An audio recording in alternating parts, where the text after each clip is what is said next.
Hey guys, it's your buddy, your pal. It is the IT Collector, and today I'm going to continue with the reviews on this Micro Galaxy Squadron line that came out about a year ago.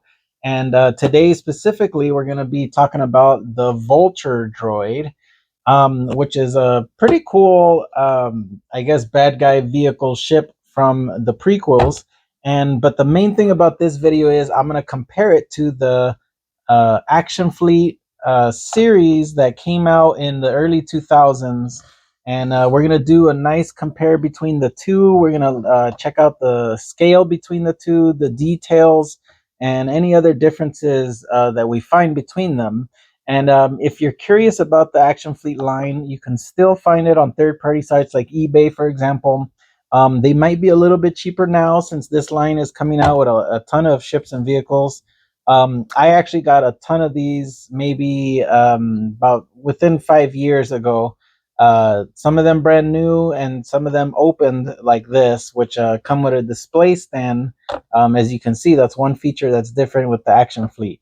So if you're looking to get into this line, or if you already have this line and you want to see what the difference is, make sure you stay tuned for a lot of other videos in with comparisons between the two.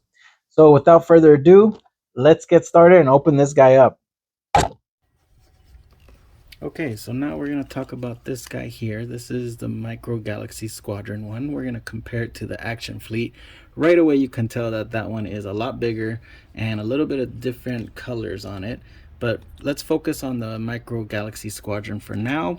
And the special features here is that these wings have like an attack mode, if you will. They're a little hard to pull out, but you can hear it snap there. I don't want to break it. This side's a little easier. So there it is, a little bit extended.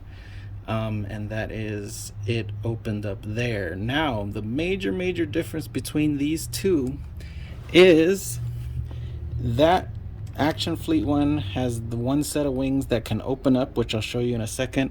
But this Micro Galaxy Squadron comes with two set of wings. And the reason being is because these pull off. So let me go ahead and do that. This is to set it up as the walking style. There we go. So it has the grooves in there. And then here it says L2 and R2. Not to be confused with our favorite droid there. So then you put this on the right side. That one goes there. Where is it? And left 2. And this one snaps right into that place right there.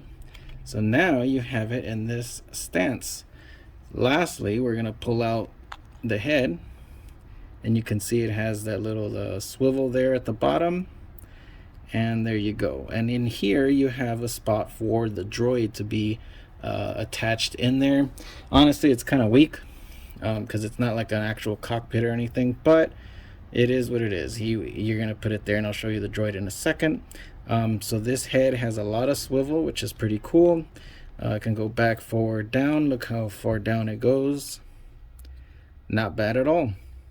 So for right now, I'm going to set him on this stand back here, and we're going to bring down the Action Fleet. So I'm going to put him up there. Now the Action Fleet, right off the bat, you can tell the size is a lot bigger. Also, if you didn't know, these come with this nice display stand, so you could have it displayed as is like that. But we're going to take a look at the same thing and open it up, move the head, see how all of that goes. So I'm going to start with the head first.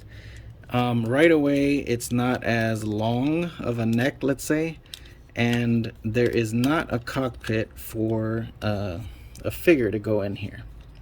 So that's kind of interesting. I don't think that matters, to be honest. So here you have the same effect where you can open the wings on both sides. There you go. But unlike the Micro Galaxy Squadron, you keep going and then you see the joint in here. And then now you can get these to stand up once you pop these open.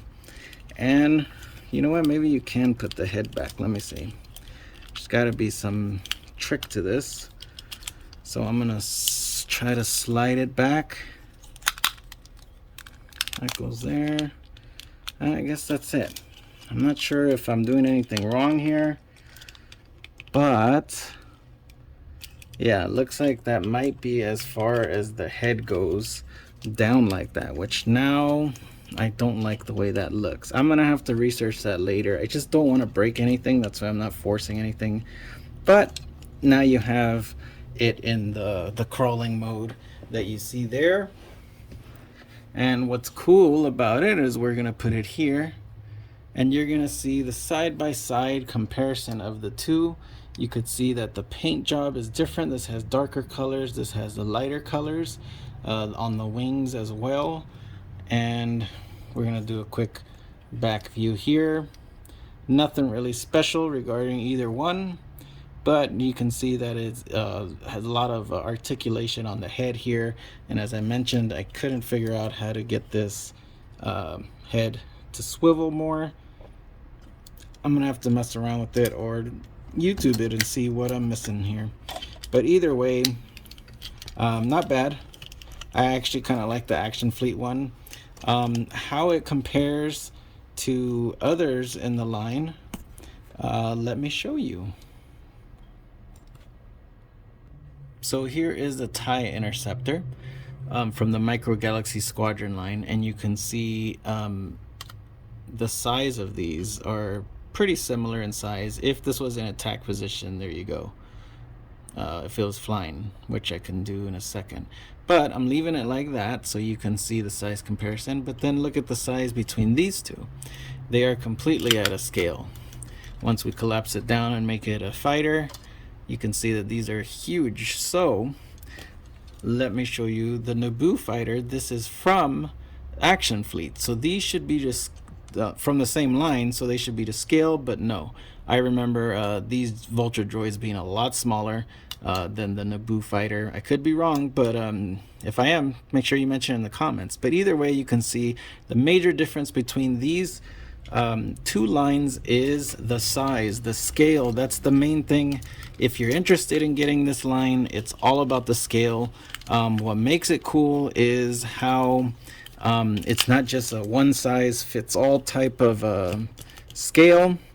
You do have a little bit more effort put into making sure they all match. If you haven't seen my other videos, I have the AT-AT, the AT-ST, so you can see how they compare in size to the Vulture droid, for example, or the TIE fighter, or you know, the you can see back here the Mandalorian in one ship, and so on.